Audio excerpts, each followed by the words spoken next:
Johnson at our center who have worked hard to put this together, and to you for coming. I thought the session this morning was particularly good, and it reminded me of the one of our projects at the center, which is what we call the Audit of the Conventional Wisdom, which is a series of papers in which we take what we think is a shred of conventional wisdom and sort of deconstruct it in what we like to think of as the MIT way, which is both using empirical knowledge and problem solving, and also sort of looking to the future about how to do things differently. And that's really the spirit of this meeting. And I'm glad we got off to such a good start this morning, and I think we're going to continue with that this afternoon. We'll have two sessions this afternoon, as you can see on the agenda, and we're doing them in what would normally be considered reverse chronological order, although as I read the excellent papers, and if you have not read the papers, I really urge you to do so because they're very, very fine. You can see that there is a nice blend, if that's the right word, of Wilson, FDR, and others in explicating and exploring this liberal tradition. So we're beginning for reasons of a need to catch a flight to Bangladesh tonight of our interlocutor. We're going to begin with the Roosevelt piece of this, Freedom from Want, Roosevelt's Global Institutions. I'm very pleased that Rachel Glenister was able to be the interlocutor for this session. She is the executive director of one of MIT's really shining stars these days, the Poverty Action Lab, which takes, I guess, some of these ideas and puts them into action, which is what a lot of us have been yearning for, I think. An extraordinary place, and I urge you to look at their website for more information about this. We asked Rachel to moderate this panel. She's not a historian; she's an economist, but she worked for the International Monetary Fund. So I thought it would be revolutionary to actually bring a practitioner into the discussion for a dose of reality, perhaps, but certainly to add to the pool of knowledge that we have. So it's my pleasure to turn it over to Rachel Glenister. Thanks, John. And it's now my pleasure to introduce the speakers today. I have to say it's very unusual for me, being an economist amongst so many historians and political scientists, and then also to be asked to introduce two people who you know much better than I do. So Charles Mayer, I'm sure everybody knows, is a professor of history at Harvard, and has written, among other things, Among Empires, American Ascendancy and Its Predecessors, but is also, I see, writing about the topic of today, which is history of foreign policy, but in the context of the current decisions being made. Amy Staples is the chair of the history department at Middle Tennessee State University, and has written The Birth of Development, How the World Bank, Food and Agricultural Organizations, and the World Health Organizations Changed the World. So I'm going to ask Charles to go first. We decided his discussion was more general, and then we'll get into some of the more specifics with Amy. Thank you, and thanks to the organizers for this. This paper is not, has much less formal scholarship in it. It discusses areas which I was researching quite actively and with archival material, but many years ago, although I try and keep current on the literature in the field. I'd like to start, I'll talk through the paper, but I'd like to start with just a couple of points.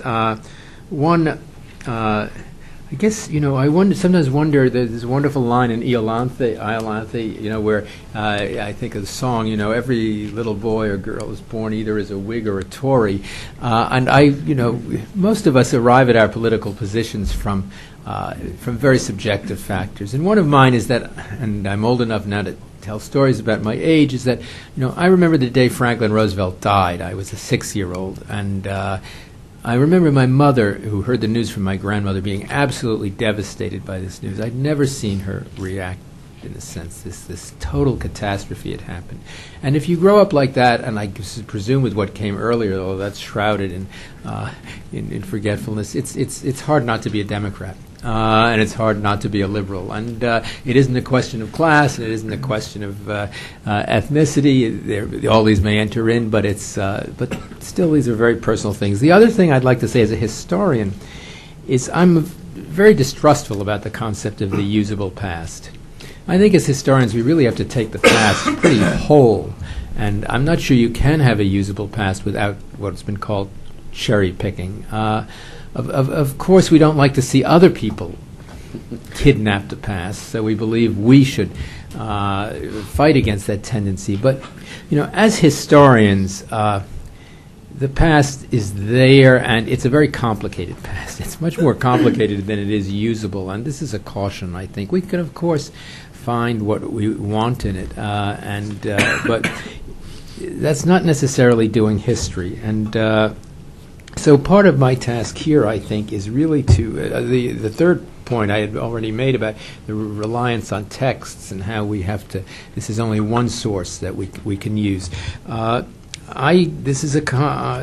task here was to complicate the story and to complicate it about multilateralism in particular, because it seemed to me that we were asked about the agendas. Multilateralism is often seen as the alternative to the current policy that we should resurrect. Tony Smith's paper goes into this a lot, and so he can do the heavy lifting on multilateralism. I don't think it's enough of a guarantee. I don't know what it prescribes. After all, the policy in Iraq was a search for multilateralism. It's probably better than sometimes you have to go it alone. Sometimes multilateralism probably is not going to serve. As I said in the paper, we like to be sunshine liberals and fair weather multilateralists, and it's not. Many of us probably would not accept multilateralism. There are many UN votes which I personally would not be willing to have the United States endorse if, in many ways, or use as a guide to policy. We don't, and the question of how much we really want to be multilateralists must be an open one. And I had originally, I had the two titles for this paper. Originally, at the beginning, I thought of calling it "Looking for Liberalism in All the Wrong Places," and then I wasn't sure what the right places were, so I decided this was not very useful. The other one is the phrase which has already been referred to, which strikes me as really quite a good guide, a decent respect for the opinions of mankind right at the outset of the Declaration of Independence, because what it entails is public exposition, public reasoning, a type of discursive explanation, and an awareness to how people react to that, and whether the projects one is proposing do seem in accordance with a general feeling of public opinion. Now that I would say persuasion and multilateralism are, in a sense, perhaps twin pillars of what we might think of procedural aspects for what liberals or Democrats or whoever they are want to call their alternative foreign policies. And I think this entails explanation. It does entail truth-telling, I think. It doesn't entail inventing intelligence reports that support your case if they're not based upon truth. And in this sense, they are akin to what you might say are the the procedures of discursive democracy that in Europe Jürgen Habermas is associated with, and perhaps we could say what procedures John Rawls is associated with. That is, they set up the framework for a discussion. I think one of the flaws of modern democratic theory is that it has relied too much on the conditions for discussion. We love this word conversation. I can't stand it anymore. Ultimately, as I said, gouverner c'est choisir. To govern is to choose. We can't just have endless conversations. At the end, or even before the end, policies emerge. And so I don't think either the Habermasian or sometimes the Rawlsian positions guarantee or a sufficient guide. And in this sense, multilateralism and A Decent Respect seem to me useful guides for the type of framework that we should have in the discussion of foreign policy. But they don't tell us what results we should come to. And I don't think the results can go different ways. Now, I think the economic policies of the Roosevelt and Truman administrations looked beyond these goals, and they had substantive results that they wanted. And the question is whether we wish to endorse these results and on what basis we wish to endorse these results. Now, we know the Wilsonian tenets have been described. I think Wilson's basic ideas were, insofar as foreign policy was concerned, are reducible to two. One is the old Kantian notion that it does matter. The foundation for war and peace is determined within a government. He was for regime change. He was for German regime change. He wasn't for it right away. And you can ask, why did it seem more urgent to him in 1917-18 than it had in 1915 and 16? And that's what historians do. But clearly, countries that had a certain type of regime structure were much more bound to interact peacefully. This is a Kantian theory. It's the basis of democratic peace theory. I don't believe in democratic peace theory because it doesn't explain why democratic governments and authoritarian governments can coexist quite peacefully, and probably should for most of their history. And again, Russia is the only great power, after all, with which the United States has never gone to war, open war. And for many, over a century, or perhaps till 1945, autocratic regimes and authoritarian regimes there, and our regime, however you want to describe it, coexisted. So I don't think it's very generalizable, but this was Wilson's view. And the other view was that, in fact, though, conflicts of interest could arise among democratic nations. I think he believed that. This is why you needed a supranational structure, why you needed a League of Nations. And he didn't believe he sharply criticized the balance of power, which he felt had brought Europe into the First World War. Now, Roosevelt was a Wilsonian in that experience of being the Secretary of the Navy in a cabinet was crucial, and the League's architecture looks remarkably like, the UN architecture, the League's architecture. Roosevelt knew, though, at the same time, nations were not all equal, so he had this concept, as you all know, of the four policemen. Some countries, four of them, were more powerful than others. The Allies, this was an alliance at first and not just an association. But the four policemen, even though Roosevelt was clear, I'm sure believed that these four policemen would act generously, benevolently, they were fiduciary agents, so to speak, is something different from the League concept. And all the actual institutionalization of the UN and of the League was an effort to both allow for big countries to all countries were equal, but some countries would be more equal than others. And this is it's hard to design institutions this way. But probably most of us would want that. Now, the third tenet was the one about freedom from want. And yes, Norman Rockwell's big Thanksgiving turkey being carved up. There was hardly any want in that picture. Or there was a lot of want, but there was hardly any need. It isn't freedom from desire, that's clear. So freedom from need or whatever. But He did believe this, and this has been a continuing articulation of American policy, but not only American policy. I refer to the Brandt Commission, the UNCTAD of back in the 70s and 80s, oftentimes religious groups, some popes more than others, but so this is it is a major theme, and the question is the validity of theme. He wasn't always a multilateralist. He withdrew in the early period of the New Deal when he thought the United States should act alone, and he followed Keynes's advice that economic recovery lay in detaching countries from the international pressures of international currency deflation and the like, and Keynes congratulated him for torpedoing the World Economic Conference in London in 1933. I 34 in the papers in Era. Now, what he envisaged, though, I think was an extension, what Robert Taft called, the New Deal for Hottentots, yes, why not? I mean, this would make sense. If you're Roosevelt, you really do want a New Deal for Hottentots, and just about every constituency, because he understood, in part, it's also that conflicts arise out of economic shortages and scarcity. Cordell Hull was a great, obsessive believer in this, in part.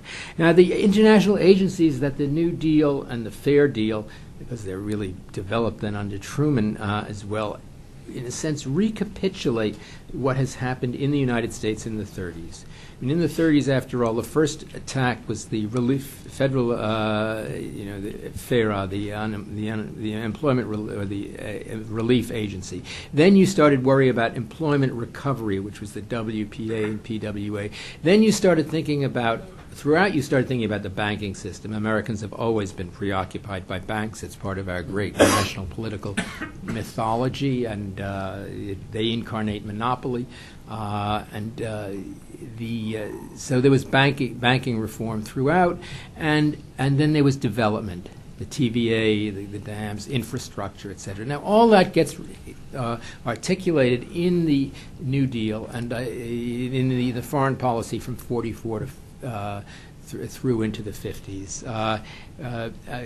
Elizabeth told the story of of your agency, the IMF and the World Bank. These are multilateral, but we fought hard, and we were not. They were quasi-multilateral. I mean, this was what I call hegemonic multilateralism. We were providing the wherewithal. We had clearly a clear preponderance of wealth and power. We had made it clear to the British that we wanted them to dismantle the Ottawa system and their trade preferences in Clause 7. We had, in fact, threatened them with Lend-Lease. Roosevelt had done this such that Churchill had said to him at Second Quebec in 44, do you want me to stand up and beg on my, or on my hind legs like Fala? But on the other hand, we pushed these things through. There are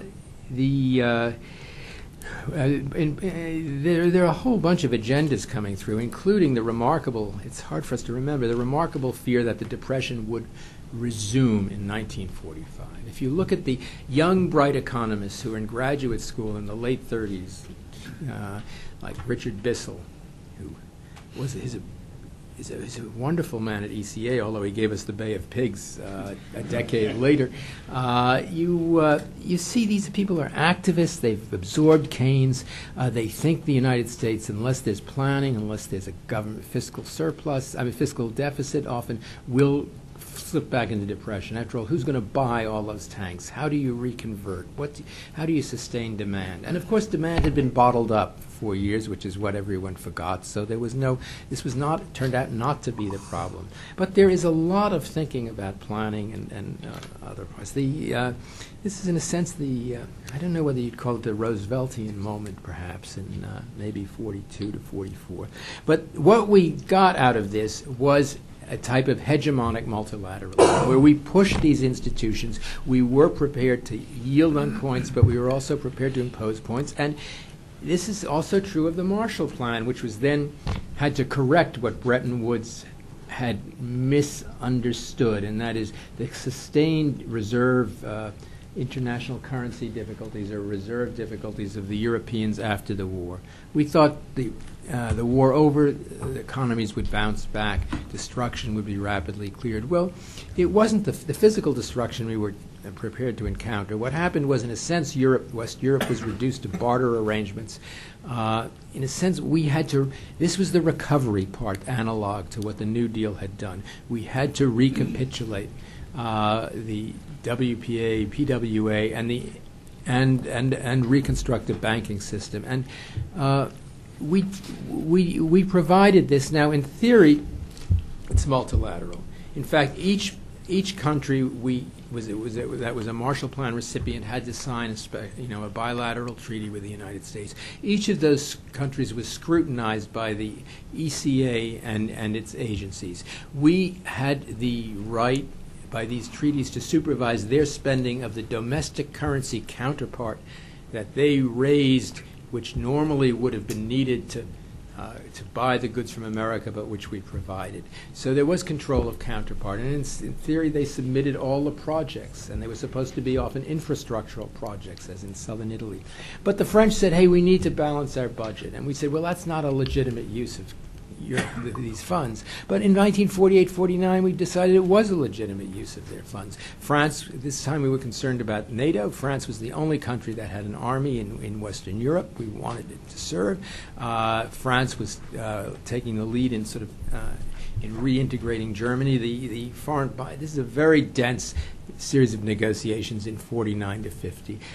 We let Britain use counterpart equivalents to retire national debt, knowing that this was a way of relieving a balance of payments situation that could help them sustain their position east of Suez. They had agreed to give up India. They had given up India, but there was still Malaya and the whole Persian Gulf and the like. So in a certain sense, as I said, this started as tough love, but ended up as being less tough, and this was all, I think, appropriate. This is principle being modified in action. It's a generous program. It's between 2 and 1% of national income at the time. Our national income is going up, so the $4 billion a year, or roughly what it is in a sense becomes an easier burden. And it's not. We love to congratulate ourselves on our generosity, but let's remember, the United States had been spending 45% of its national income on war in 1945, or 40%, as Russia had been spending probably 60%, Germany had been probably spending 60%. Hey, we had a big peace dividend. If you reduce your public spending quota from 45 to 25%, you can give 1 to 2% abroad without really having a cutback in domestic standards of living. We also wrote into it a lot of stuff. The film industry had access to Europe by virtue of this. We loved selling tobacco. The Southern congressmen were essential to the coalition for Democratic. When the South was Democratic, it was a very internationalist component of the coalition, and if they wanted to sell a little tobacco, so everyone loved to smoke back then, and so we wrote that in too. So these are far-sighted programs. Development as such was articulated with respect to southern Italy and Greece, and then was caught up by Truman in the Point 4 program, which didn't have a great, which had only a sort of 4 or 5 year lifetime. Well, so hegemonic multilateralism. Now, do we want to get out on the hustings and say, let's have a Democratic candidate who is for hegemonic multilateralism? I know we have to. You might have to think about that. But I would say the other thing we have to think about is the magnitudes. Now, here I do think this was a program. Even if it was relatively easy to do, it was a program that today we spend maybe $16 billion in aid, and we were spending today the equivalent then of $160 billion, roughly from 1% to 0.01%. We are so low. I can have some charts of on the development the amount we give to development. This I think is in a certain sense. This is not as a historian. This is just as this young kid who watched his mother when Roosevelt died. This is a scandal. But we have to say it's a scandal, not as historians particularly. It's interesting to know we were capable of much more, just as political figures. Now, the question here, though, I think is, and I will just try and give me 2 minutes. The question is the magnitudes. The aid that's provided, even by the IMF, which is conditioned with conditions, it does not rescue Africa, so to speak. New loans serve essentially to pay the creditors of the old loans, that is, to recycle, to keep people afloat. What has really happened, of course, and we have to recognize this since 1980 at least, is the whole liberalization and growth of the international economy. It's coincided with a technological revolution, which the countries of East Asia and Southeast Asia have made ample use of. But we have seen a transformation of the international economy along the lines of, I don't like to call it neoliberalism because that slants the rhetoric too. I mean, it's market capitalism, but it's been tremendously invigorating. Look, the rise of China and the economic rise of India will be the great historical stories of our decades, and when we come to write them a century ahead. But this huge surge of development comes at a price of increasing global inequality. IMF or World Bank figures assign, I guess, roughly 1 billion people or 2 billion people to less than $2 a day. It seems to me then that the question, the economic side, if you want, of human rights, none of this was not to be foreseen in the Roosevelt and Truman administrations, which envisaged at that point where GNP and employment levels advanced in some sort of correlation. They don't necessarily anymore. The type of these great iconic images of hydroelectric dams and steel mills, this is really somewhat irrelevant to the economic story that's being told. Now, should the American liberalism entail economic goals? That's for each of us to decide. But multilateralism alone, a commitment to that, and even a commitment to the decent respect for the opinions of mankind, cannot entail that alone. That is a substantive commitment. And if we want those things, though, I think we have to go beyond multilateralism, which is hence the final title of this paper. And I would say, the first session ran down Henry Kissinger. This is a very powerful mind. I've read a lot of him. He's very consistent. He's blinkered in many ways. He believes in nation states and not in social movements or, and non-state actors. But the conservatives have had a cogent critique of American foreign policy throughout. And by conservatives, I mean people from Lippmann, who I think is conservative in many ways, to Kennan. And it isn't a party situation. I mean, as Tony Smith's paper will show, the Democrats are as implicated in what many of us deplore as neoliberals, as neoconservatives. I think that's why I stressed prudence before. I mean, I think the conservative values which make a difference and which it behooves us to give thought to are prudence. That is, this is from Aristotle to Oakeshott. You think about real consequences. You don't say, let's change the world, let's create fiat justitia pereat mundo, let justice be done even if the cost be destroying the world. You ask yourself, is the Wilsonian or even the Roosevelt achievement comparable to what the Bismarckian or the Metternichian achievement was? I think that's not easy to answer. Conservative foreign policies degenerate into hierarchy and domination.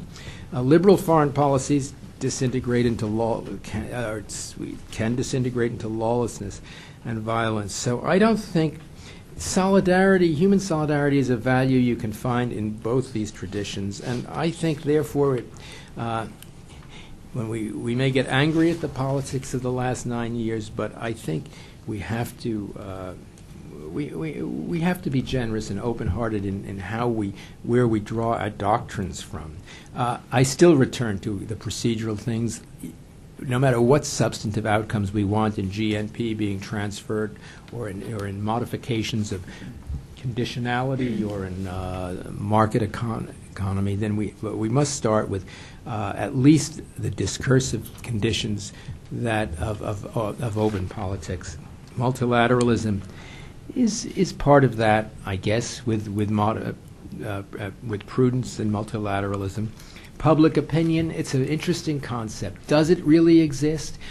We've used it as a lodestone, as a normative notion of politics since, on the conservative side, since Walter Bagehot. Lippmann wrote on public opinion. It's there in the founding documents. Why? Public opinion and international public opinion, I think, is important. And as I said, adulthood in politics depends upon interacting with others. We do not act alone, or if we do, we act at our peril. If only the weak submit to it, we have the jungle where the strong can impose their will. And we may think we're on top, as the National Security Doctrine paper in 2002 clearly wanted us to maintain on top. But then we come to what Jeffrey Herf has mentioned. I think that security really is a question of values as much as frontiers, and we will not retain the values we want if we want to be on top all the time. We'll be alone and devalued, and we are the strongest country and the most insecure in some ways. Thank you.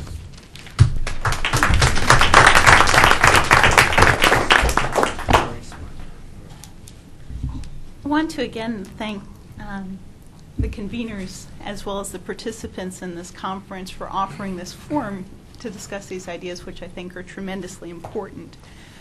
I've structured my comments today around the 3 questions specifically in the schedule, the program of the committee, that build on my paper, Dr. Glenerster's comments, and also Professor Mayer's paper to a certain extent. But before I start to contextualize, I suppose, myself, Ronald Reagan was President of the United States from the time I was 12 until I was 20 years of age. And therefore, growing up in Reagan America, I very much grew up with the sense that America represented the forces of truth, goodness, and light in the world. Then I went off to college, and in the same semester took a history course on the Vietnam War and a political science course on the Cuban Revolution. And I think to a large extent, ever since, I've been trying to, in my studies and in my readings, try to figure out how American rhetoric and practices do fit together. And I think very much the first panel raises the fact that they continue not to fit together, and we continue as scholars, academics, policymakers to try to figure out what that means and whether they should go together. The first question that was posed to us is, how has the goal of greater global economic equity been implicitly accepted but unevenly pursued by the global financial institutions created by FDR? I actually want to change up the question a little bit. When I started my graduate work at Ohio State, my intention was to write a dissertation about the IMF and the World Bank. And so I sent off letters in 1992 to both institutions and received a letter back from the World Bank saying, yes, we'd be happy for you to come and do research in our archive. And I received a letter from the IMF saying, well, we wrote a 6-volume history of our organization. No, you can't visit our archives, and what do you think you would learn from them anyways? Fundamentally changed, therefore, my academic course in life.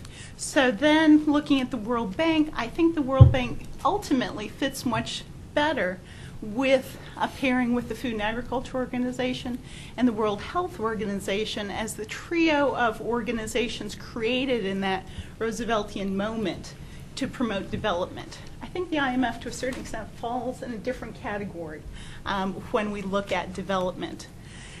The first UN specialized agency was actually the Food and Agriculture Organization. I think we often forget that.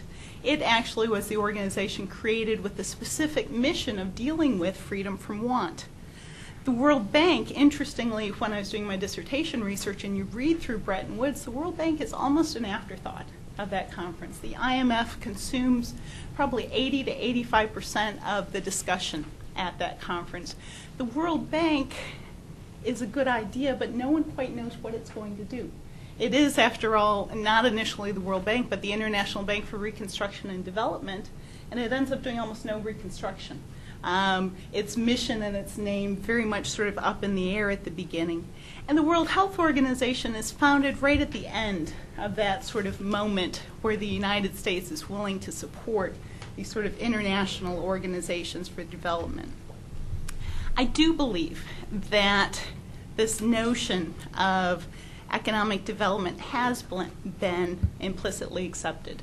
The title of my book, The Birth of Development, makes the argument that this moment in time is when the international community comes to believe it has some type of obligation to improve the way of life, the very concrete way of life, sickness, food, employment, that the rest of the world enjoys or fails to enjoy.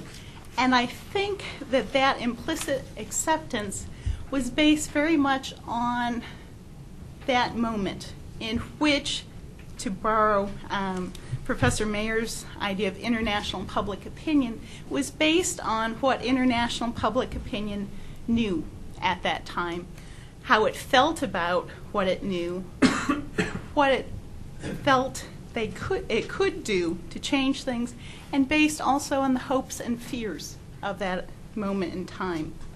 I think we sometimes forget in our sort of discourse on the great failure of the League of Nations that the League of Nations succeeded in some fundamental ways of raising questions and requiring reporting on health and nutrition statistics from the colonized world.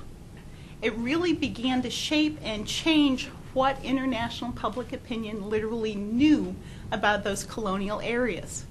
When the League of Nations required nutritional studies, when they required health statistics, and the world had to confront in very sort of humanistic terms what was happening in the process of colonization, I think it gave great impetus after the war to decolonization. It's why the World Health Organization from its very inception includes what it calls non-self-governing territories and says that they will have a place at the table, that they will have specific rights in these organizations. So what international public opinion knew about the state of development, or particularly underdevelopment, I think was key to this moment and this implicit acceptance that there was a broader international obligation to development. How international public opinion felt about what it now knew is what I defined in the paper as sort of a liberal moral sensibility, which is the sense that they should try to alleviate this human suffering, that they should try to improve the way that nations interacted with one another. And I believe after World War II, what they felt they could do was tremendously larger. When you look at the rhetoric of the founding fathers of these UN specialized agencies, they continually reference what happened in World War II. If we can mobilize armies around the world, if we can devote 40 to 60% of our GNP to destroying much of the world, what could we do? What can we do if we use just a portion of that to build the world, to try to build a peaceful order? And certainly the fears and hopes of that moment were crucial. Dr. Glenister, in her comments, raised the fact that we seem to have those fears and hopes running as a dichotomy through this rhetoric, that there's the more positive sense of mutual self-insurance. Why should we promote the health, education, nutrition of people that we don't know? Because it helps to create a better world, a safer world, a world in which we can better relate to one another, as opposed to the sense if we do not help them, they will become communists, or some much more narrower notion of self-interest. Professor Mayer framed it very much in sort of the sense of realistic multilateralism, recognizing that aiding the development of third world nations is ultimately part of our realistic multilateralism, that it potentially helps us in the international sphere. But I would sort of add to that as well that I think you also have running through this period a dichotomy between national and international identity, When I initially wrote my dissertation, the title was Constructing International Identity. And I thought of that project initially as looking at how the staffs of these UN specialized agencies came to think of themselves as international civil servants, and how rhetorically and in terms of hammering out the early agendas of these organizations, that notion of international identity and international allegiance, with almost a conscious denationalizing of both staffs and their ideas, was a key part of this time in history. So in conclusion to that first question, I think that those ingredients that I just talked about, what we know, what we feel, what we think is possible, and what we fear and hope continue to change over time and define the limits of what is possible.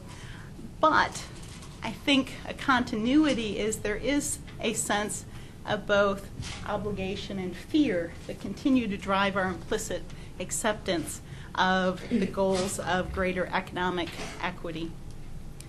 The second question asks how this most robust form of multilateralism, economic development, whether it performed as expected. I think that's a very interesting question because I don't think anyone in 1945 knew quite what to expect. I think that what was happening was largely a new enterprise. The notion of how does one promote economic development? When I was reading through the World Bank documents from 1945 to 1965, one of the things I was looking for specifically was what are their models of development, of economic development that they're basing this on. They're very scarce. There's almost no discussion, and there are only three specific examples that emerge from that historical record. One that comes from Eugene Black, who was the president of the World Bank for much of this period, and who was the grandson of Henry W. Grady, referred to the South after Reconstruction as his model for how to promote economic development, which is a tremendously loaded analogy and comparison. At one other time, someone referred to the state of Indiana. Another referred to Tennessee with the Tennessee Valley Authority. And if any of those become sort of the model, I think the TVA does become the model of that early World Bank model. The goal is very much to identify areas of underdevelopment and largely to go in with traditional loans, international expertise, and build infrastructure. They're building port facilities, they're building dams, and in fact, their early lending is tremendously successful. Under Eugene Black, until the early 1960s, not a single country defaulted on a World Bank loan. If we still had that as a record, everyone would be amazed. And it stands in very stark contrast to what happens after the 1960s. The reason for that early success, I would argue, is in part systemic. Much of the third world, especially compared to today, had a very low level of international indebtedness. They weren't carrying the tremendously sort of crushing burdens today of indebtedness, so they were able to repay those early loans. Also, the World Bank in its early years, I would argue, was sort of anti-missionary. They did not go out in this early period in the 40s, 50s, and early 60s looking for loan projects. They sort of sat in Washington, actually, and came under great criticism in their first couple of years and waited for countries to share with them what they most wanted to do, and then engaged in conversations with them about how to do that.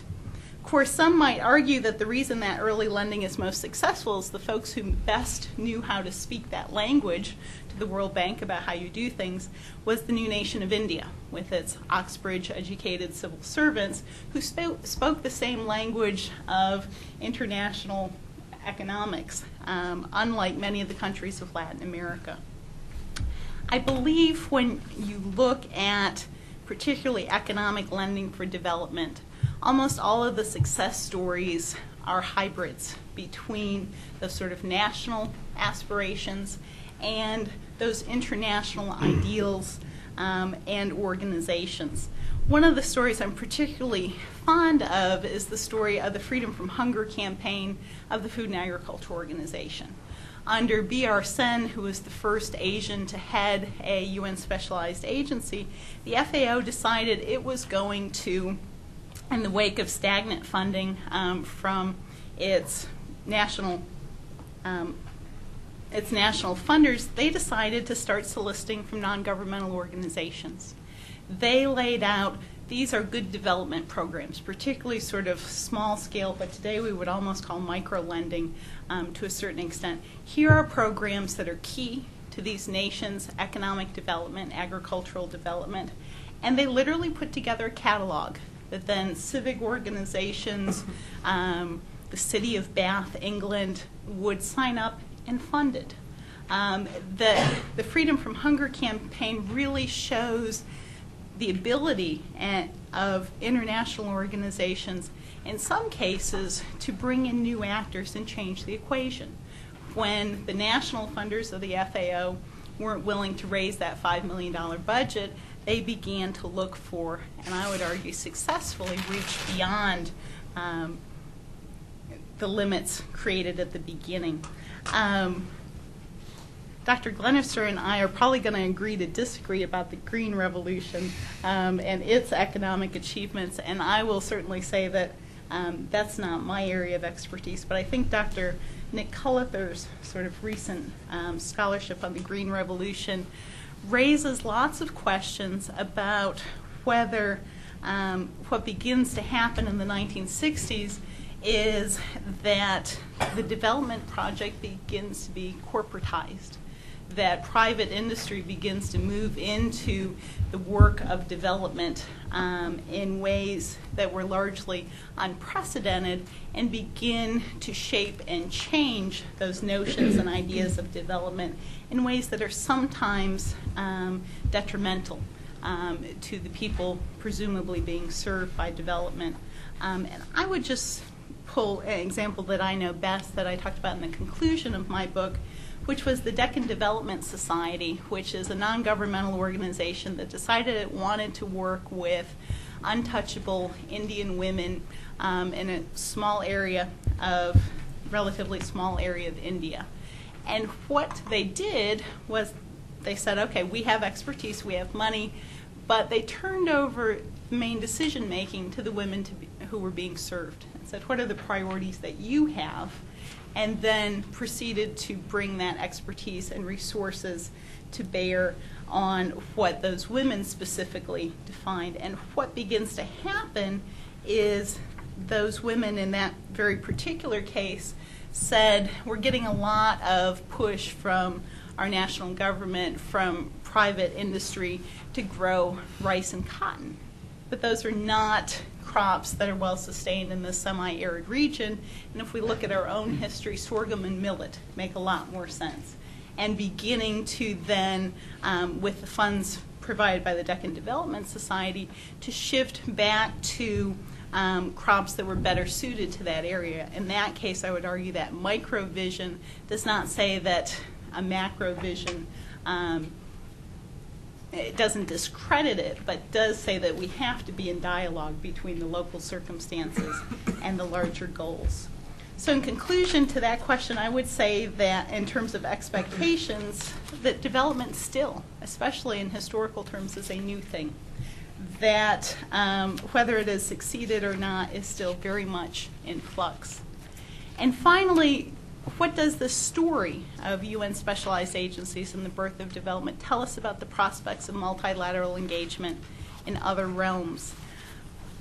My favorite example that sheds some light on this is that the World Bank, under Eugene Black, at the very peak of the bank's power and prestige, decides that it should get into diplomacy. After all, the General Assembly is botching it all up, and how hard could it be? Seems to be sort of the notion that these world bankers take into the diplomatic realm. They believe very staunchly that they, as economic experts, will be able to separate the economic from the political and the national from the international. And Their first foray is to intervene in the Anglo-Iranian oil crisis. They believe that what they should do is simply step in and agree to run the Abadan oil refinery until everything can cool down and the British and the Iranians can figure out what to do. They see it as a very technical economic problem of running a refinery. Of course, the Iranians see it as an issue of nationalism. The British see it as an issue of economic survival. And of course, in the end, the World Bank is reduced to no role at all. Mossadegh is overthrown, and we are still dealing with the aftermath of that crisis. Similarly, the World Bank thought that it could step in and broker a deal to build the Aswan High Dam in Egypt. It works very hard and in good faith, I believe, with both the British and the Americans, whose diplomatic strategies, of course, shift in midstream, and we end up with the Suez Crisis. The one place, ironically, that they succeed is in negotiating a treaty between India and Pakistan over the sharing of waters of the Indus Basin. And ironically, that's the one area that the World Bank's records were not available to me. Their greatest sort of success story. Ultimately, though, I think this sort of cautionary tale tells us that the work of internationalism is hard work. It's very complicated, but it's very much worth doing. Thank you. Thank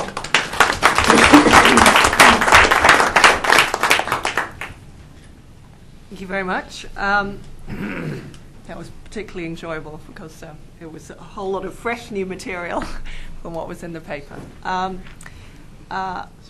Maybe I can start with you, Charles, to on some of the issues that you raised. One thing in particular I was interested in was your point about, is procedural liberalism enough, or should we get into the details of what it is, what are the specific economic aims that we're trying to achieve? And I should say that my views about this comes from kind of the creation myth of having worked in these organizations who have a very strong view about, the history that led to their development and, whether or not it accords with what historians think about how they were set up. I mean, within the organizations, you have a strong culture. But so this is my take on it. But for example, the IMF has not just a procedure, but very clear economic objectives, and even economic views about the economic strategies that you should do to get there. And I was interested by your comment that it was only, 80% of the discussion was on the IMF and 20% on the World Bank. And I was thinking, well, maybe that's why they had a whole economic, they had the economics worked out about how the IMF was meant to get to its objectives. And that's it actually set out in the Articles of Agreement, Article 1, which surprisingly, I used to refer to quite a lot as a staff member when figuring out what to do. And the economic goals are not just about relieving unemployment and promoting income, but also a strong belief that trade and integration is the way to achieve it. And that's, written in the articles that we are to achieve economic prosperity through increased trade. And obviously, our creation myth is that, and hopefully also reality is that that's coming out of the experience of the of the Depression of the 30s. So I, at least in that situation, I felt like it's very tied into the organizations of not just the process, but also the goals and even how you get to them. The other thing I wanted to talk about was this. When you talked about the economic goals, I felt talking about them very much in terms of the altruistic and how much money should we transfer. And again, I feel, that the view of the culture of the organizations is it's not just about us and them or transferring. It's about economic self-interest, and that if the Depression taught us anything, it's that cooperation. There's a win-win that if we cooperate, we can all be better off. It's not about us giving to you. And the structure of the IMF being one where, one day I give up my currency and the next day you give up yours. Now, I realize that for America, it was somewhat different from the Europeans. The Europeans definitely felt that they were going to be on the borrowing side, whereas probably America never felt that it was ever going to borrow from the IMF. I mean, Britain, of course, borrowing in 1973. I went. My first job at the IMF was a representative of the British government, and later on staff. But in my first job, I took round parliamentarians, the select committee that covered the IMF, and which had both parties on it. And I can assure you, the Conservatives never let the Labour members, get through any meeting without reminding them of the borrowing from the IMF in 1973. So, I mean, it was really quite late that they were still on the receiving end, in a sense. So I see it as not just the founding, not just being about altruism and economic gains in that way, but this very direct, benefit that you can get as a country. And I think about that when I think about my experience in the organizations under both the Clinton administrations and the Bush administration. And I wonder if in both situations that, one was very engaged and one wasn't at all engaged in the organizations. And they were very, very different. But I still felt, under the Clinton administration there was engagement. It was this altruistic, it was, we'll help them, rather than, at least as much as at the beginning, feeling that it was in our self-interest. I think, there was a belief in the Clinton administration that it was in their self-interest, but a lot of it was coming from doing good to others. And I worry that it will never be as strong, multilateralism will never be as strong and as it was before until we really feel that it's our self-interest, that it really, it's good for us to do it.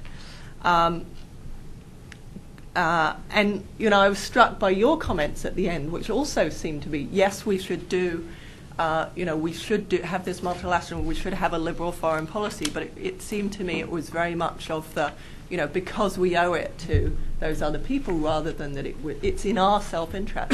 And I talk about a couple of issues there where I feel it is very much in all of our interests.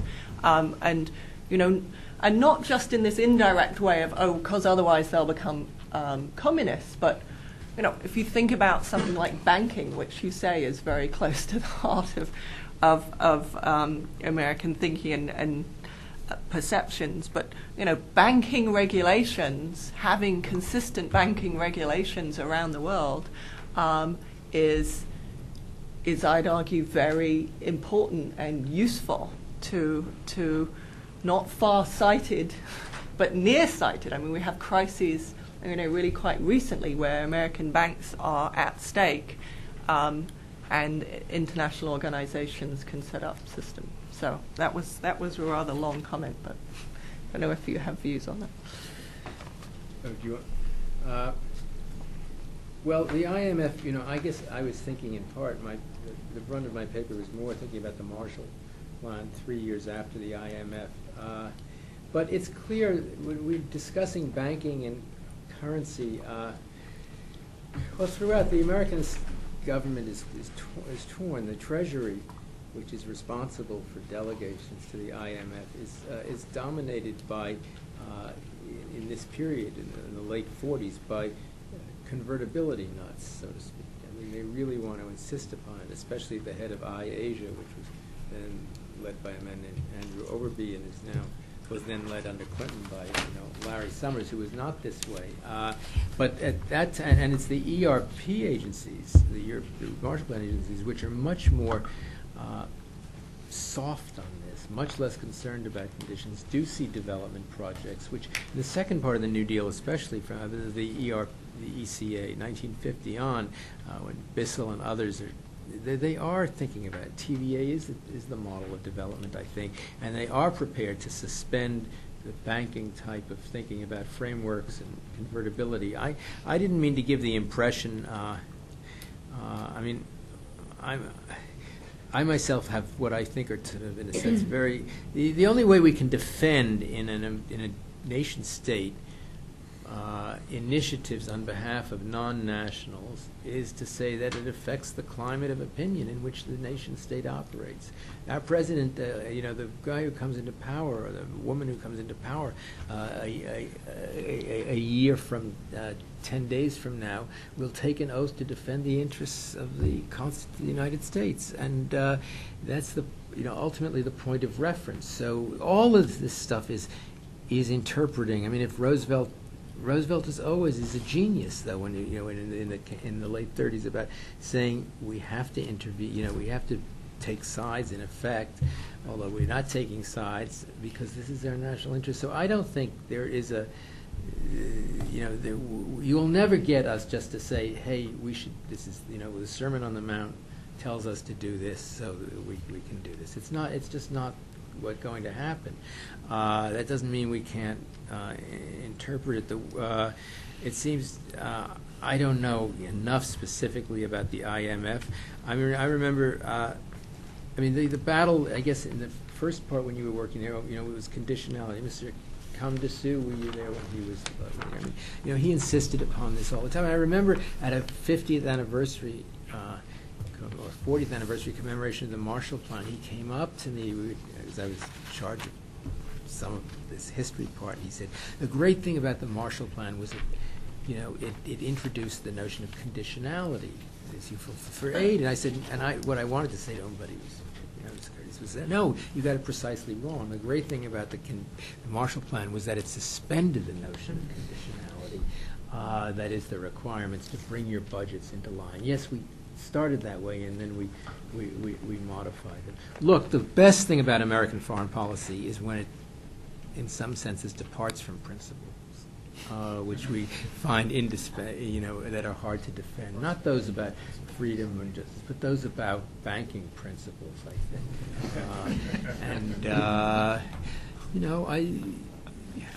Banking is a crazy model. It's a crazy model for running universities, and it's a crazy model for running world politics. And as I remember a French economic historian who said very curious, he said banks, he was a great historian of banks, he said banks, he says, they're always there when you don't need them, and they're never there when you need them.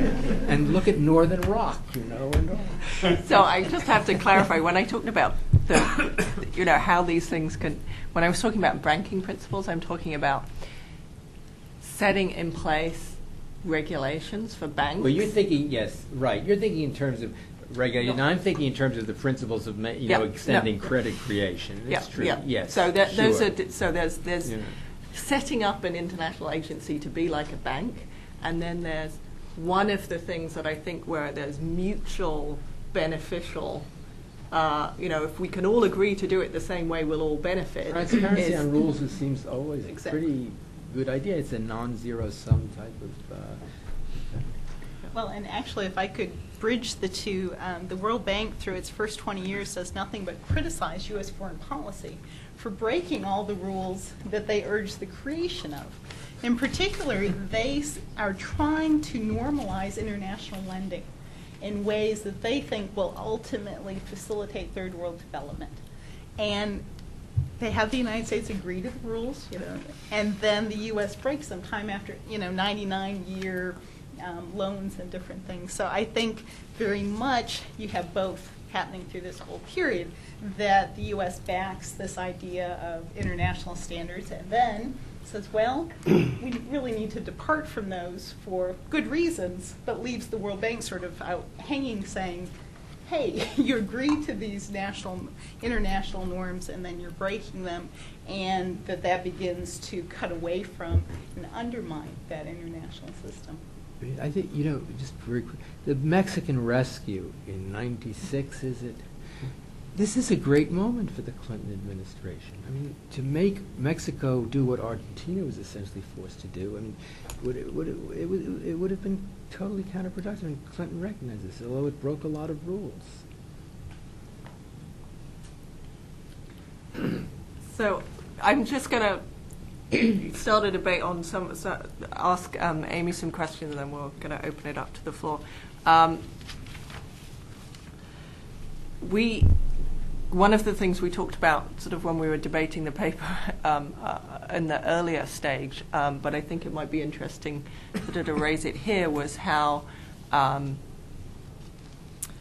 are two, I see two very different views of development and where it's going, and how that links back to these founding ideas. And at the moment there's this big debate amongst practitioners, and either extreme kind of is clearly crazy, but the debate is about where you want to be in the extreme.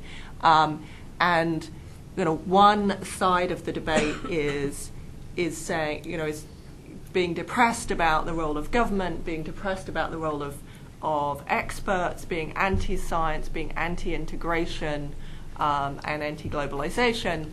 And the other side is more pro kind of big schemes and pro science and experts, and saying that's got more of a role.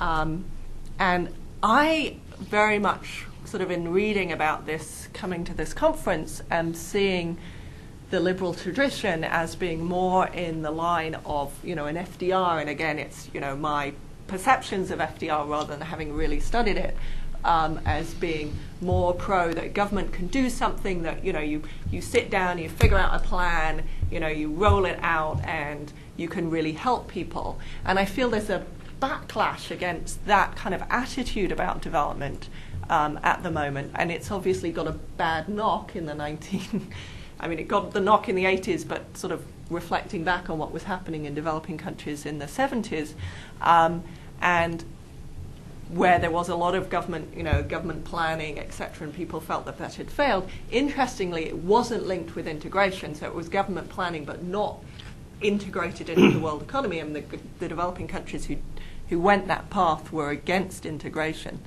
So I feel we've swung too far towards the, it's all got to come from the bottom up, and experts don't really know anything because every culture is different and there's no single solution. And we need to move a bit further back towards that science, science and experts can provide useful, can be very helpful. And we can take on the big challenges of the world, and if we think hard enough and we bring in enough experts, we may be able to come up with some solutions. And I think that's very much, for example, what the Gates and Rockefeller are thinking about doing now with a green revolution for Africa, as they're calling it. I guess I'd be interested in hearing both of your views about whether my interpretation that view is kind of more of the FDR, more of the liberal tradition. Interestingly, I see both right and left attacking the bank and the fund and the international agencies for being too government, too expert. So you get the attacks of wanting bottom up, both from the right and the left.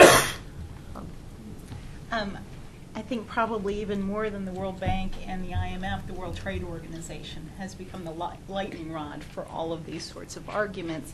And I think that those arguments are tied much more to a small d democratic notion, that as long as science and governments and economies don't take into interest and don't include the voices of women, indigenous peoples, then they cannot respond to, cannot help those groups. And as the UN specialized agencies have changed, responded, become more representative, more transparent, I think that's actually the best response to that sort of anti-science, anti-government, because I think that those critics are very much looking at, sort of the one-size-fits-all development models that came out of the World Bank. If you build enough dams and highways and everything will happen well, ignoring a lot of the things on the ground. But I think as international organizations become more representative, become more sensitive to and able to respond to local conditions, that no one wants to live in poverty, no one wants to live in hunger, and if they feel like those organizations will listen to them and their needs and be able to respond in a way that makes sense, then they will regain their credence. I think historically two things happened to bring about this change. From the 40s, when you dealt with the Depression, you dealt with the aftermath of the war, you dealt with the urgent tasks of development, you had the Cold War as an incentive, providing each side with formulae for doing that in different ways.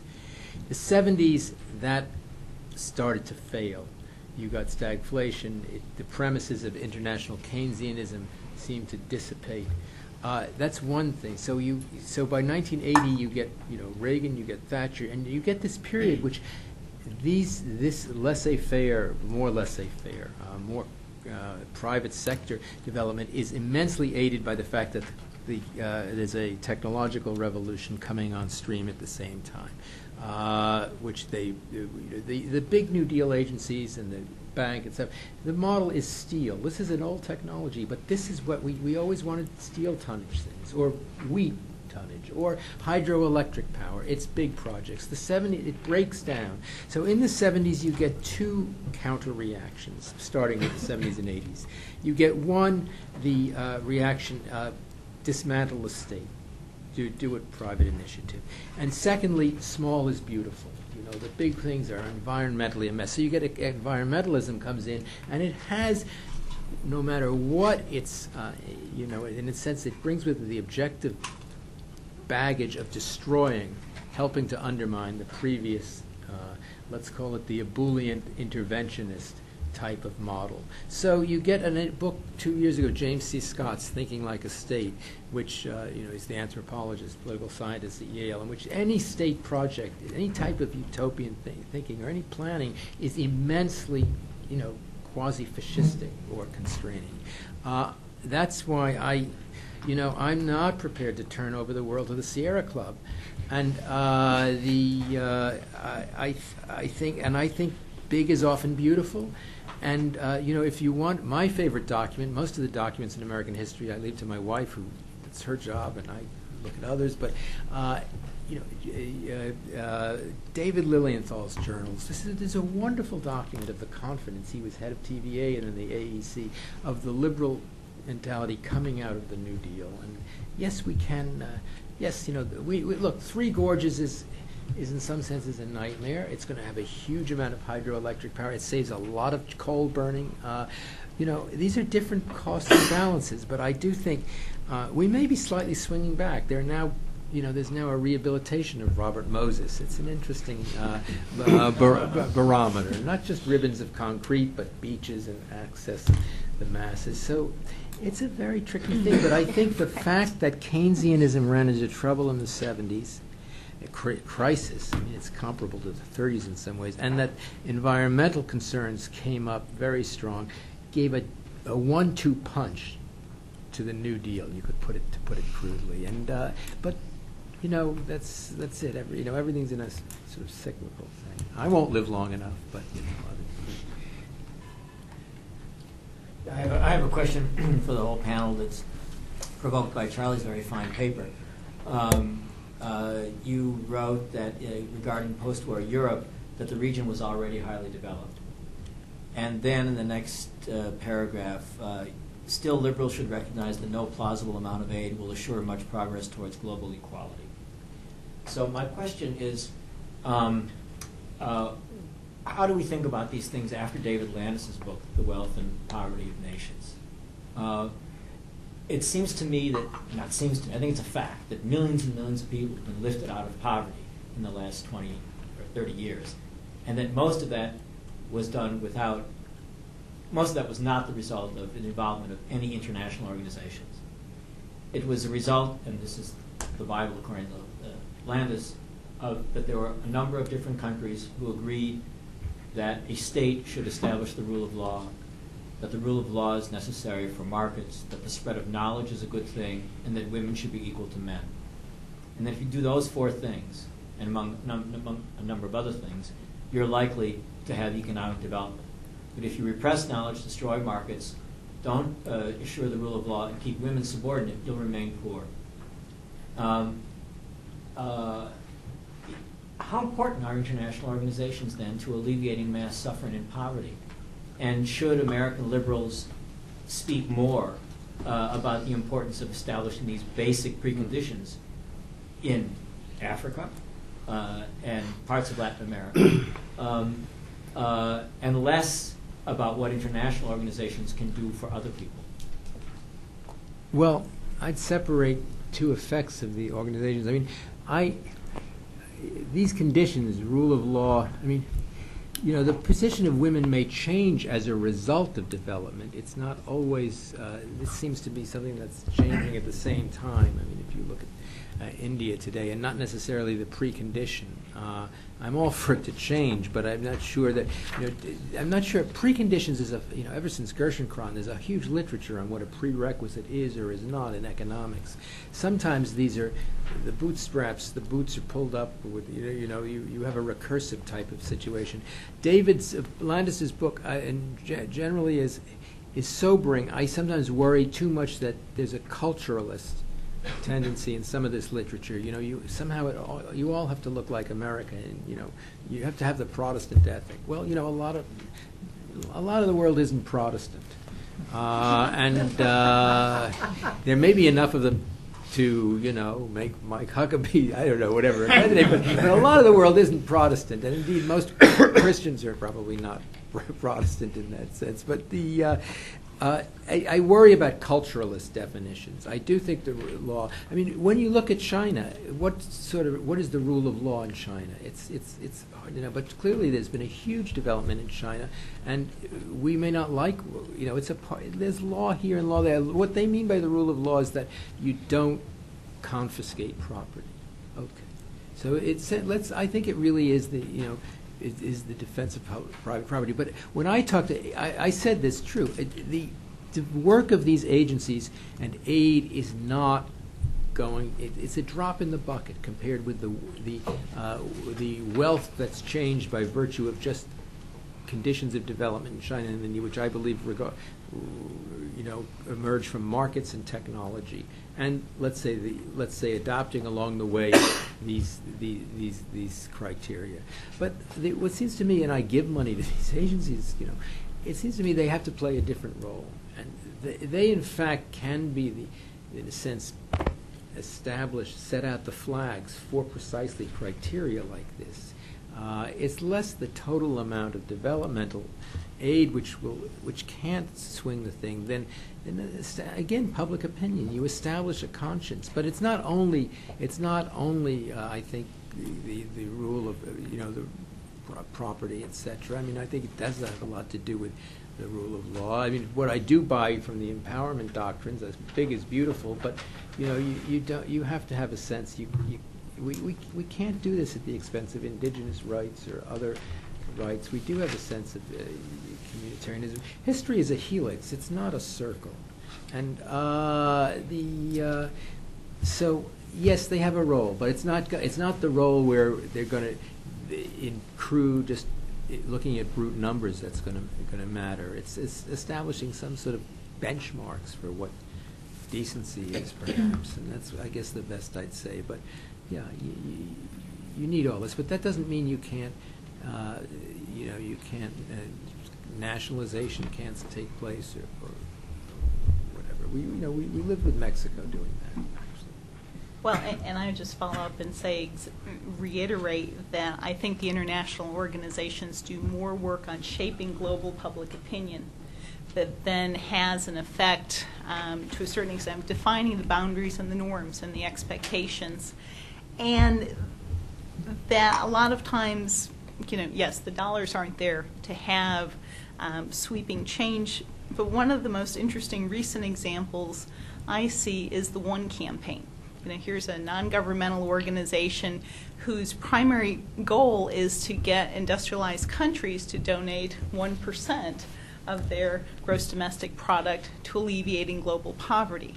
Now, so there you have an organization, a non-governmental organization that's primarily aimed internationally at national governments giving particularly to deal with international poverty. And I think those sort of informal or indirect linkages are much more. 40 years ago, we all voted for that at the UN in 1967 to establish 0.7% a year for international transfers, and we've never met it.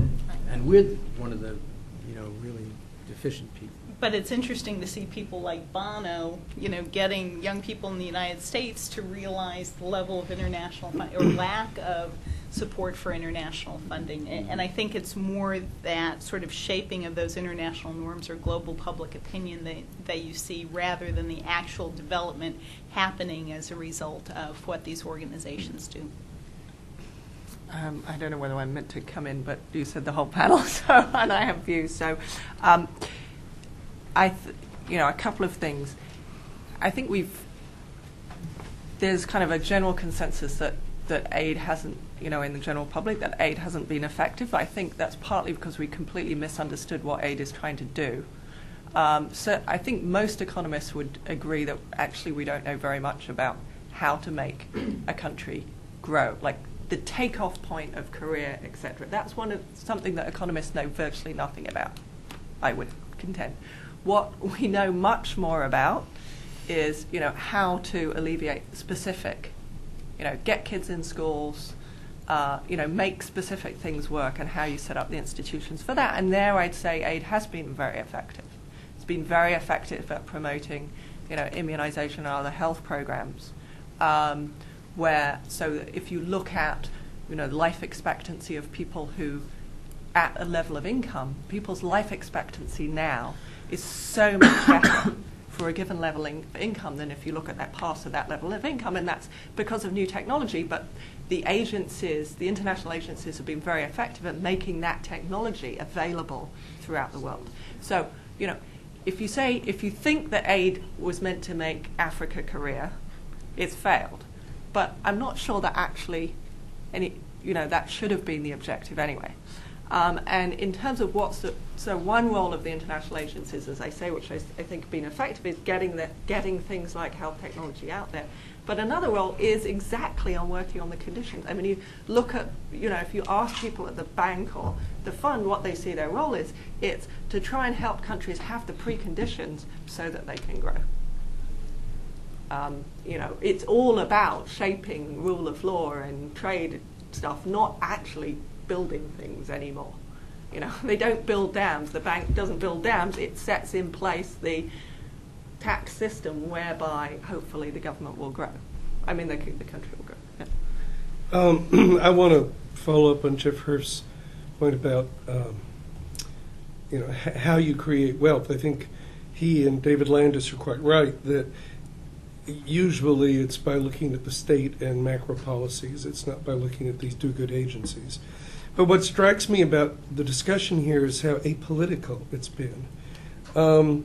These 8 things, I thought in Amy's paper, you described at least a little bit the fact that this was dedicated to anti-communism. But you didn't talk about it. I mean, there was a political objective, and the political objective was to pay off local elites and to gain allies for the United States in the Cold War. It was a political agenda that had relatively little, so far as I can see, to do with actually helping poverty abroad. Amy talked about a sense of obligation. There are plenty of Americans who feel it, but it seems to me that the people who are in charge were aware of anti-communism, and this then runs into the classic problem of how you help the poor when the poor are capable of being mobilized into communist front organizations of a variety of sorts. So it was the style of communism that prevented the success of these liberal initiatives. To conclude, you've got to tie, it seems to me, the liberalism, economic liberalism, into political liberalism, and see the two of them as pitted against pitting themselves against the communist alternative. Liberalism, one thing wasn't mentioned this morning, was liberalism. Wilson died before the concept of totalitarianism was clear. He vaguely understood what the Bolshevik Revolution might be about. But I think it's generally agreed by historians it was only in 1921 at the 10th Party Congress that modern totalitarianism revealed itself as such. And then we had fascism, and Wilson was out of it by this time. I mean, he was thinking in terms of authoritarianism, not totalitarianism. Ultimately, then, the liberal agenda becomes an anti-fascist and an anti-communist agenda. And unless we see, as, say, someone like Arno Mayer might have years ago, this struggle on a macro plane, I'm afraid we're going to bog down into dissecting small issues without seeing the trees, without seeing the forest. The failure then to conclude, it seems to me, of this liberal agenda was that it was mainly not about helping the poor, but about American power. And this is what Charlie says in his, that if you deconstruct what multilateralism is about, it's about American hegemony. Maybe American hegemony is good for the world. I certainly think it's better than communism or fascism. But it still is hegemonism. And part of the problem is that that's the way other people see it. And they don't necessarily like American hegemonism. And at any rate, it ran in the Cold War up against the logic of communism, which knew how to take these reforms and turn them to communist ends. I think the best example I've read is in the case of Brazil, for example, and the failure of the Alliance for Progress throughout Latin America, linked to the ability of communists to maneuver very, very well in circumstances of reform, so as to turn these reforms in a direction that ultimately would have been successful, would have contributed to communist gains. So the disaster is that we have no communism anymore. Well, or maybe the blessing is we have no communism anymore, and we can finally really begin to help the wretched of the earth as opposed to their oppressors. Now we don't need to. Now we don't need to. That's true. That's true. Exactly. Exactly. I guess I would argue that at the founding of these organizations, they were not trying to help the poor, but to help poor countries, which I think is a very different idea, that they were very much focused on macro level infrastructure and economics on a macro level. They really weren't thinking about people, oddly enough, in that development. And I would argue that Cold War draws money to these organizations like nothing else does. And oddly enough, the most apolitical of those UN specialized agencies, World Health Organization, that most of the Soviet bloc belongs to throughout the Cold War, gets the most U.S. aid because it's seen as apolitical. So the United States is hoping, particularly in the World Health Organization's effort to eradicate malaria, that if it puts enough money into that, the poor and the ill in the third world will see the United States in a more benevolent light because it's donating through the World Health Organization and not through its own aegis. So certainly the Cold War is the moneymaker for these development programs in ways that you might not expect in some ways, but very much these UN agencies are thinking about helping poor countries, not poor people. Point well taken. I'd like to pose something to Charlie. First of all, Charlie, I think you're a brave man to stick up to Kissinger and for realpolitik sitting right in front of Woodrow Wilson's name there. I am reminded of a story that Arthur Link once told me that George Kennan was holding forth very much about that. Keep people of the public opinion, all leave it to the experts. Arthur said, didn't they do such a swell job in 1914? You were posing prudence, which I think that's great. And then you said we should have more understanding and sympathy for the last 9 years of American foreign policy. Isn't that precisely... I'm sorry, what was the last? We should have more understanding for what? We should have more understanding and sympathy for the last 9 years of American foreign policy. Isn't that precisely one of those... That's not quite what I was saying. I think it's been a disaster, but that's not what I'm as a historian, I would... But isn't it precisely that they have not shown those conservative virtues? Yeah, that's... Prudence is the one thing that has been so conspicuously lacking. Well, that's not what contrary to what I thought I was saying anyway, which is that these virtues, prudence and stuff, can cut across party lines. I mean, and again, I defer to the discussion that will follow with Tony's paper, in which he shows that the sort of neoliberals or it's not just neocons, it's, this crusading spirit, which is non-prudential. I mean, Peter Beinart, I guess he's repented of his views, but he wrote this little book on, look, many of us, my friends disagreed on the Iraq War. I do think it's a good cause for reflection about the intervention in very complicated political and cultural systems. My sense is that this policy got instantiated with a particular government in power, Republican administration. But, if we don't like Wilsonianism or we look at its ugly aspects, we have to recognize it can cross party aisles. I'm just in favor of someone, my plea here is not to say who we should vote for. It's to think about the conditions in general policy. And Kissinger and Kennan are profoundly un-American. I read Kennan's papers. I remember he wrote letters in the Second World War saying, look, we shouldn't blame Nazism as the source of militarism, or the Junkers. He said the Junkers were the wisest ruling class that we see in modern history. And I thought, wow. I mean, but this was a man who learned his anti-Russianism from, at the University of Berlin in the 20s. Lippmann is like this too. You could argue that there's some of that, back in the Adamses. It's there, but I don't think it's to be just dismissed out of hand. There is something about the conditions of making foreign policy and acting cautiously and not committing yourself. And I think it's a powerful reflection, and I think we throw it away, at our peril. But this is not a plea. I mean, it's a non-party thing in that sense. As for Tony's thing, all these policies are connected with the Cold War. It's true. Which means that they're not necessarily, again, a reason for saying this isn't altruism, this is self-interest. And one question is, if there's no, we were standing at Armageddon and fighting for the Lord from 1947 to 1989. If we're not doing that, what should, what is the justification of these things?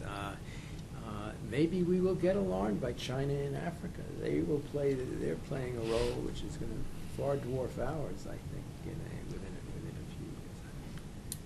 But I'm a historian, so I have no answers for this stuff. Yeah, I'd like to ask a question about whether we're asking the right question. It seems to me that, yeah, it's always a good way to put it. It seems to me that the issue we face now is not continuing a liberal tradition in support of multilateralism or not, but rather what kind of multilateralism. And that's because the world has changed since these institutions have been formed, and their roles have changed since they have been formed. And I think the general perception is that they are weak now in dealing with the problems that we are facing in the 21st century. The UN was established as an organization to keep the peace between nations, but most of the wars now are within nations, and the very charter of the UN prevents it from intervening in ways that would be at least rapid reaction when there's great humanitarian crises that come out. The World Bank was created to be apolitical, and yet now they're dealing with development issues that involve governance and corruption. And the IMF was created to be basically a rescue operation for cash-short economies in the short term, and now they've become fiscal disciplinarians that basically have appropriated the economic sovereignty of poor states. So these are major shifts in both the role of these organizations and major deficiencies because of the power structure of these organizations and the charters which created them. They created them for a totally different world, as we've said here, a world in which we felt post-World War II that we had to both reconstruct Europe and oppose communism. Well, neither of those missions now are before us. And it seems to me that, at least in the general public and the debates that we have now on foreign policy, the real question is, even from a liberal point of view, if we wanted multilateralism, how do we pursue it? Through the existing institutions? Do we reform the existing institutions? Or are they hopeless? Do we have to create new institutions? And no one's giving any guidance in that. And it's basically a dialogue of the past, not a dialogue of how the past relates to the future. Do you want to answer that first, or I'll handle it? I think that you're largely right.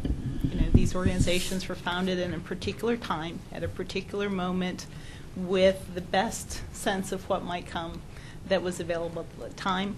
I don't think anyone anticipated what the world would look like at this point. Someone asked me once about the World Bank. I said, I wonder if every bureaucracy shouldn't be abolished every 50 years, and if we really need it, we'll recreate it. Sunshine laws, yeah. Well, and there's something about the nature of bureaucracies also. And you're right, there is no leadership about what should reform look like. There seems to be no sense of urgency.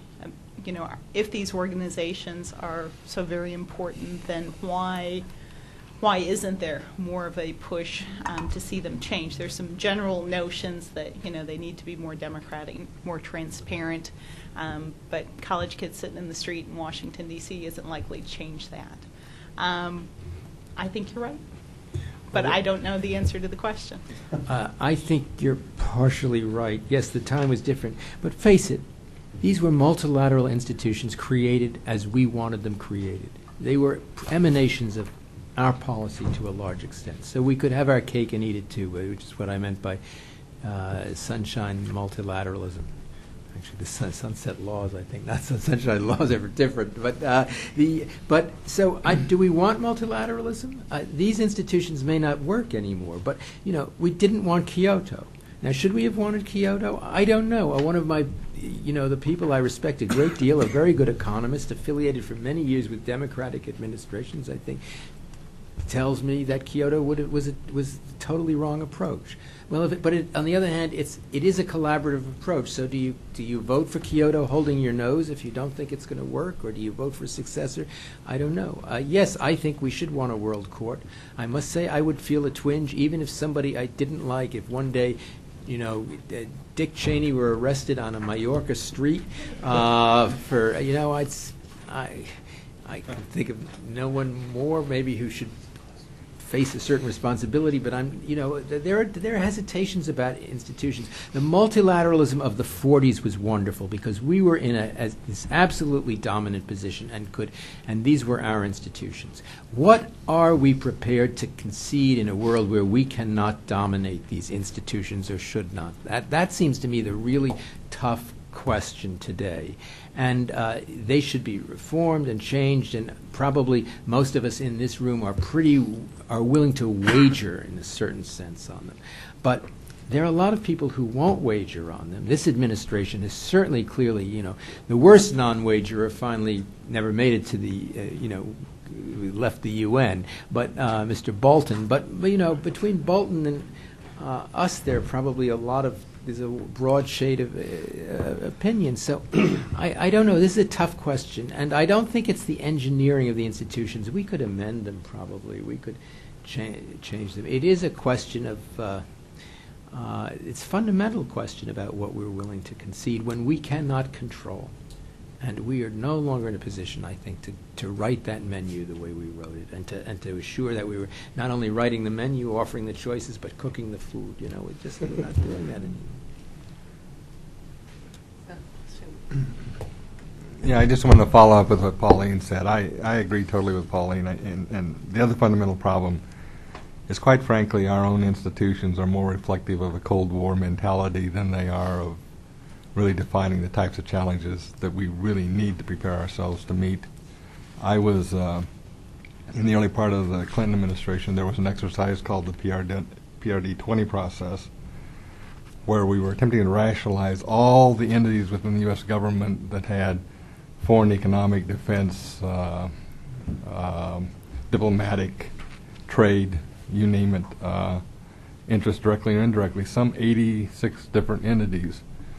And we went through a process where each one of these entities or boxes came in and made the case that they were the greatest thing since sliced cheese, and all they needed were more resources. And I finally said, I'm not a bureaucrat, so I don't understand what's going on here, but don't you think the first thing we should do is to define the challenges we're facing? They're entirely different than what we had during the Cold War, and determine whether or not our institutions are capable of responding to those challenges.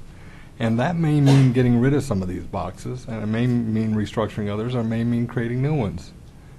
But if you focus on the boxes, what you're going to do is try to develop a policy and then try to stuff them in the boxes, and it's not going to work. Because what we set up is a system where all these boxes are going to be competing for diminishing resources, and as a consequence, we won't have any kind of coherence whatsoever within the context of how we allocate resources for whatever we're allocating our resources. We're still faced with that dilemma. And also, having worked very, very closely with a number of international organizations in conflict and crisis countries in Africa, I can tell you the frustration level on the part of very bright international civil servants is at an all-time high. I mean, there are good people out there, but the institutions are incapable of basically organizing themselves, quite frankly. I'm talking about the international community per se, organizing themselves to really understand the nature of the challenges and how they have to engage to deal in things like conflict management, conflict mitigation. Well, this is Washington wisdom. I mean, practitioner wisdom. I will yield to it. I mean, I have none of it. I mean, so I could only say amen. I mean, sometimes it seems we actually, intelligence. This is one that gets to the front page of the Times when development may not. And clearly, we've tried to rationalize that operation in the last since 9/11, and to what extent it's worked or not worked. I have no expertise in saying, or is it just created a whole new bureaucracy? I mean, what are you? But we talk about the new challenges we have to face. I mean, you both of you, and I'm sympathetic to that. But let me ask you, name three of them, and how you would, what sort of boxes you would create to face them. Well, I think it's. I mean, we could probably go and name a dozen of them. Yeah, I mean, failed states, development, terrorism, corruption. Our institutions are not dealing effectively with these kinds of challenges. Immigration, migration, the whole immigration and migration, that's an international and domestic issue. These are the and these are American institutions that you're talking about. No, these are the challenges. Yeah, but I mean, first I think the sequencing is really important. You have to first identify the challenges, then ask, do we have the institutions to cope with them, and the processes and so forth. Global warming, the environment, so forth. These are a list of challenges that face us now. And yet we're still relying on institutions and laws and procedures that are dealing with Cold War or even pre-Cold War challenges. And I think that disconnect is undermining the value of multilateralism, because they're not working as currently constructed, and therefore we're throwing the baby out with the bathwater. So to reach back into our history just for the American public and say, well, let's borrow from the greats of American history to reinvoke that value, well, that's fine for people who remember their mothers who cried when Roosevelt died. It's not fine for the young kids now who say, well, my future is not being dealt with. And we're not answering those questions for the youth and the generations of the future. And the same thing holds true exactly for both multilateral institutions and the Organization of the United States Government. That's right. That's right. And so I think it's a much deeper question than history can provide us answers for. I think we have to go beyond history. So just, if I can jump in, just because everyone seems to be reaching a consensus, I thought I'd say something different. Destabilize it? So, I sort of agree with some parts of what's been saying about how the world has changed a lot. But I come back to this point, which I think I say because it seems so contrary to what people sit outside. I mean, at my desk at the IMF, I would return to Article 1 of the agreement, saying the objectives of the IMF regularly.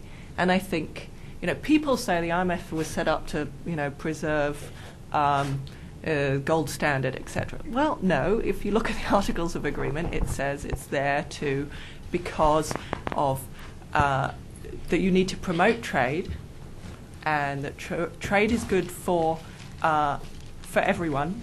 It's good for on both sides, and that's the way to prosperity, and that you have that economies face shocks, and helping them through those shocks, they can either take things that will hurt their neighbours. They may take actions that will hurt their neighbours, and if you help them through the shock, it's better for everyone. And that is still incredibly relevant. Economies still face shocks, and I would argue trade and integration, I would argue, are the ways to prosperity. And, that's still relevant. And this fundamental idea that the national policies, economic policies that one country takes has incredible impacts on the next door is still very relevant. And that's the founding principle of the IMF, that you can't do international macro policy on your own, because your international macro policy is your neighbours, is so critical to your neighbour. So if you just do it individually. As trade has increased exponentially, what has happened proportionally to the fund's leverage? Yeah. And what has happened to the whole concept of fair trade? Originally it was trade, because we were trying to integrate the world. Now there is a real perception that we don't meet our principles with our actions, even in the trade area, because we subsidize our own agriculture, for example. That's not free trade. It's not competitive. It's not fair. So it can't just rest on the principles as defined in another age, but it has to rest on the realities as the world has changed on those very issues. But is this a question of structures? I mean, we know it. We look at Doha. We follow it.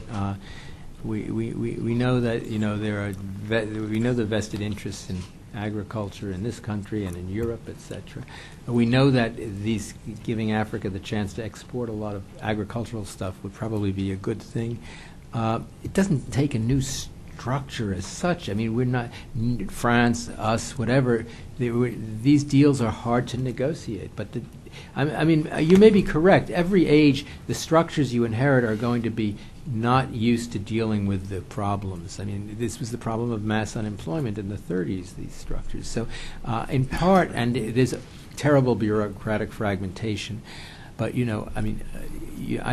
don't have the institutional imagination to say, well, setting up a ministry of migration is, to me, I'm not sure that's going to make sense or not make sense, or a ministry of the environment. I mean, then it'll fight with all these. We know these things. So, but I do think there are issue areas we know where we should be acting in some ways, and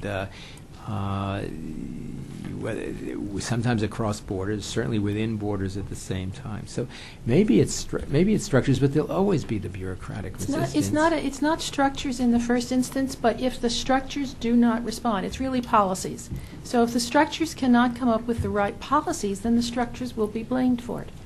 And you're right, you don't have to change the structure if the structure changes itself to meet the new challenges. In the case of subsidies, it's the ag committees in Congress that are Can I just, and Europe. We're running out of time, but can I just take a question right at the end? We're waiting very patiently. Just going back to a very earlier point about the role of international agencies in terms of addressing things like rule of law and women's equality and so forth. Maybe it's not the World Bank and the IMF that did it, but certainly the other international entities, the UN and so forth, have created immense forums for this dialogue to take place and go beyond the state and into sort of ordinary people who have then pushed it back up into the sort of normative state framework. My questions and the comments that I wanted to make were, one is, at what point did the economic development process become actually detrimental to poor countries? Because we talk about altruism, we have to help them. We talk about, it's mutual self-interest. But there is a point where we're actually doing damage in some of the policies and some of the practices that we have, which people are beginning to feel on the ground. And I think this feeds into this notion of frustration that we've heard about, and certainly some of the conflicts. And the other point I wanted to make was, in terms of moving back into the future, I'm curious about how you look back to the basics. The UN Charter for me starts with we the people.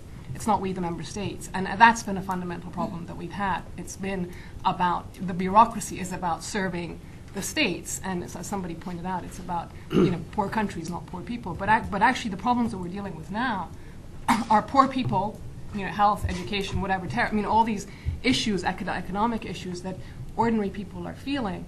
And through globalization, they're able to, and technology, we're being to sort of communicate across state boundaries, and yet our institutions are still bound to respect state sovereignty. And we're not dealing with this massive multilateralism that goes it's global, kind of beyond state structures.